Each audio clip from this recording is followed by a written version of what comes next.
ये तुम क्या कह रहे हो? क्या कोई चिड़िया जंगल की सरपंच कैसे बन सकती है? हाँ, मैं बिल्कुल ठीक कह रहा हूँ।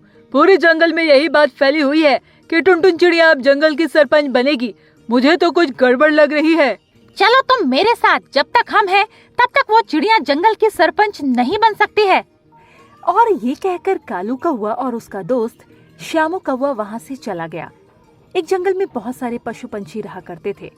उस जंगल का मुखिया बूढ़ा कौवा अब काफी बूढ़ा हो गया था, जिस वजह से वो नया सरपंच ढूंढने में लगा था। और कालू कौवा चाहता था कि वो जंगल का नया सरपंच बने, पर मुखिया को पता था कि इसकी नीयत में खोट है, इसीलिए वो किसी और को सरपंच चुनना चाहता था। एक दिन की बात है, टुनटुन चिड़िया जंगल घूमने के लिए निकली। तभी उसने देखा कि एक तोता काफी मुसीबत में फंसा हुआ है और वो मदद के लिए पुकार रहा था। उस तोते की आवाज सुनकर वो उसके पास गई और उसने उससे कहा, क्या हुआ? तुम इतनी तेज क्यों चिल्ला रहे हो? क्या बात है, मुझे बताओ।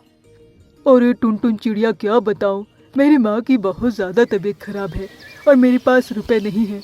क्या तुम मुझे रुपए दे सकती हो? अरे बस इतनी सी बात है, रुको, मैं अभी तुम्हारी माँ के इलाज के लिए रुपए लाती हूँ। और ये कहकर वो अपने घर गई और वहाँ से रुपए ले आई। इसके बाद उसने उस तोते से कहा, अब तुम अपनी माँ का इलाज अच्छी तरह कराना। वही थोड़ी दूर खड़ा ये जंगल का मुखिया देख रहा था और उसने अपने मन में कहा, यह चिड़िया तो बड़ी ही दयालु है और बहुत ही अच्छी भी। देखते हैं आगे क्या होता है। इसके बाद वो वहाँ से चली गई। धीरे धीरे समय गुजर रहा था। जंगल में अक्सर टुनटुन चिड़िया पंछियों की मदद किया करती थी, जिसे देखकर जंगल का मुखिया बहुत खुश था। वहीं कालू कौवा हमेशा दूसरों पर चिल्लाता था और उनके साथ बुरा व्यवहार करता, जिस वजह से मुखिया कालू कौवा पर बहुत ज्यादा गुस्सा करता था। जिस वजह से कालू कौवा भी मुखिया पर काफी ज्यादा गुस्सा करता और उसने कई बार उन्हें मारने की भी कोशिश की। एक बार की बात है, सरपंच कहीं जा रहे होते हैं, तब अचानक कहीं से आकर उनके ऊपर एक जाल गिरता है और उसमें वो फंस जाता है। उस जाल में काफी कांटे होते हैं जो उसे घायल कर रहे होते हैं और वो जोर जोर से चिल्लाने लगता है, अरे कोई तो मेरी मदद करो, कोई तो मुझे आकर बचाओ, मुझे कोई तो जाल से निकालो। तभी वहाँ से टुनटुन चिड़िया जा रही होती है। उस दिन टुनटुन चिड़िया बाजार जा रही थी।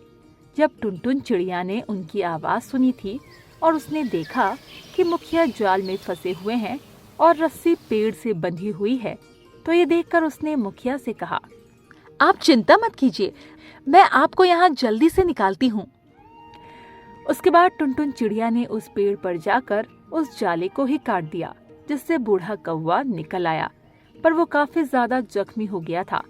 जिसे देखकर वो उन्हें डॉक्टर के पास ले गई और डॉक्टर ने उनका इलाज किया और टुनटुन चिड़िया सरपंच को घर ले आई। इस पर सरपंच बहुत खुश हुआ और उसने उससे कहा, आज के बाद तुम मेरी जगह लोगी, यानी कि अब तुम जंगल की सरपंच होगी। ये सुनकर टुनटुन चिड़िया को यकीन ही नहीं हुआ और उसने कहा, आप क्या कह रहे हैं? क्या आप सच कह रहे हैं? मैं जंगल की सरपंच बनूंगी? हाँ, तुम एकदम ठीक समझी। तुम ही जंगल की सरपंच बनोगी, क्योंकि तुम्हारे अंदर वो सारी खूबियाँ हैं जो एक मुखिया में होनी चाहिए। ये सुनकर वो बहुत खुशी हुई।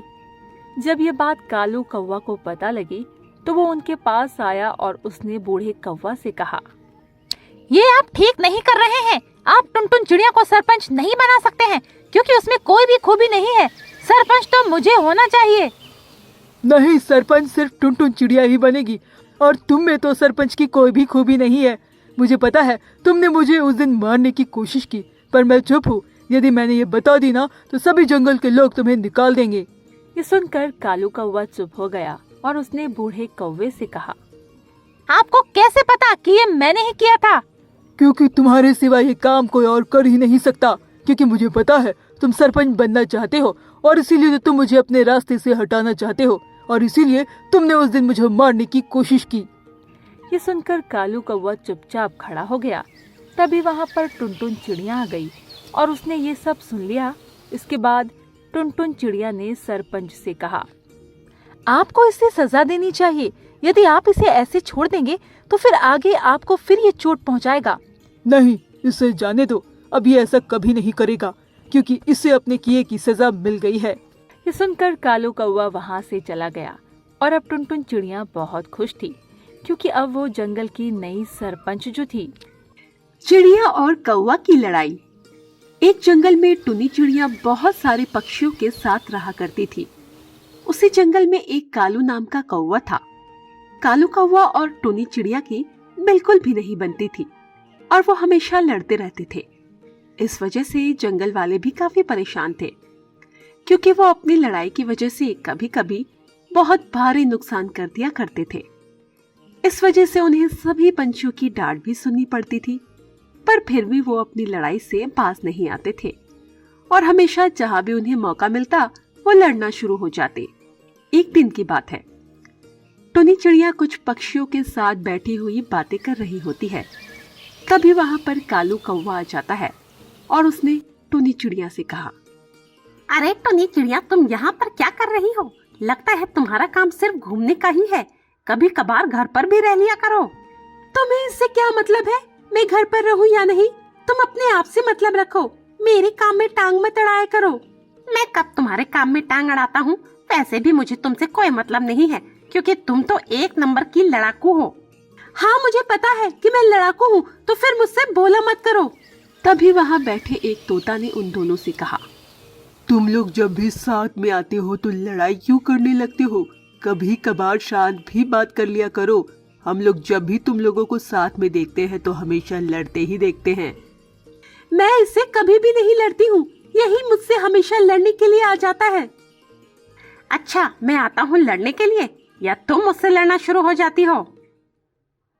और इस तरह उन दोनों में फिर से लड़ाई शुरू हो जाती है, जिसे देखकर वहाँ सारे पंछी बहुत ज्यादा परेशान हो जाते हैं और तोता उन दोनों से कहता है, अरे यार, लड़ना बंद करो और अपना काम करो जाकर। बहुत लड़ाई कर ली, जब देखो तब लड़ते ही रहते हो। ये सुनकर वो दोनों छुप जाते हैं और फिर वो दोनों वहाँ से चले जाते हैं। धीरे धीरे समय गुजरता है। टुनी चिड़िया और कालू कौवा जहाँ कभी भी मिल जाया करते थे वहीं लड़ना शुरू हो जाते थे। इस वजह से उनकी लड़ाई से जंगल के पंछी भी बहुत ज्यादा परेशान रहते थे। एक दिन की बात है, टुनी चिड़िया घूमने के लिए निकली। तभी वो घूमते हुए नदी के किनारे पहुंच गई और वहां पर घूमने लगी। अभी टुनी चिड़िया घूम रही होती है, तभी वहां कालू कौवा भी घूमता हुआ आ जाता है और टुनी चिड़िया को देखकर उससे कहता है, अरे टुनी चिड़िया, तुम नदी के किनारे क्या करने आई हो? क्या मरने के लिए चली आई नदी के किनारे? नहीं, मैं तो यहाँ पर घूमने के लिए आई थी, पर लगता है तुम यहाँ पर मरने के लिए आए हो, इसीलिए ऐसी बातें कर रहे हो। मैंने तुमसे कितनी बार कहा है मुझसे फालतू की बातें मत किया करो, पर लगता है तुम्हारी समझ में ही नहीं आता, इसीलिए तुम ऐसी बातें करते हो। अरे टुनी चिड़िया, ऐसी कोई बात नहीं है। वैसे भी हम लोग हमेशा लड़ते ही रहते हैं, कभी तो प्यार से बातें कर लिया करो। मुझे तुमसे कोई भी बात नहीं करनी है, अब तुम यहाँ से जा सकते हो। वैसे भी मुझे बहुत सारे काम हैं। तो मुझे भी कौन से तुमसे बात करनी है?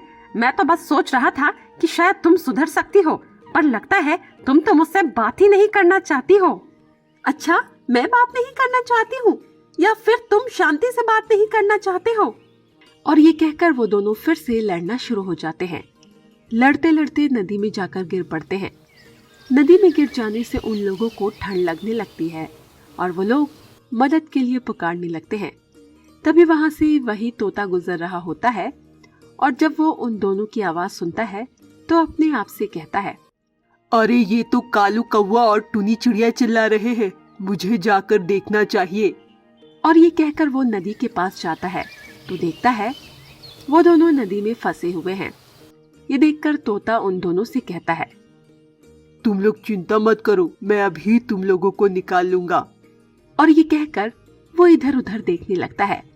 काफी देर इधर उधर देखने पर उसे एक रस्सी दिखाई देती है और वो रस्सी नदी में फेंक देता है। उन दोनों को रस्सी से खींचकर बाहर निकाल लेता है। बाहर आने पर टुनी चिड़िया और कालू कौवा उस तोता का धन्यवाद करते हैं। इस पर तोता उन दोनों से कहता है, तुम दोनों नदी में कैसे गिर पड़े थे? इस पर वो दोनों शांत रहते हैं। उन दोनों के शांत रहने पर तोता समझ जाता है कि दोनों में लड़ाई हुई होगी। और फिर तोता उन दोनों से कहता है, इसका मतलब तुम दोनों में फिर से झगड़ा हुआ था और इसी से तुम दोनों नदी में गिर पड़े। तुम लोगों ने देखा ना, यदि तुम लोग झगड़ा ना करते तो ऐसा कुछ भी ना होता। ये सुनकर उन दोनों को अपनी गलती का एहसास होता है और फिर वो तोते से कहता है, अब हम लोग आगे से कभी भी झगड़ा नहीं करेंगे। हाँ कालू कौआ एकदम ठीक कह रहा है, अब हम लोग कभी भी झगड़ा नहीं करेंगे। ये सुनकर तोता बहुत खुश हो जाता है और फिर वो लोग खुशी खुशी वहाँ से चले जाते हैं।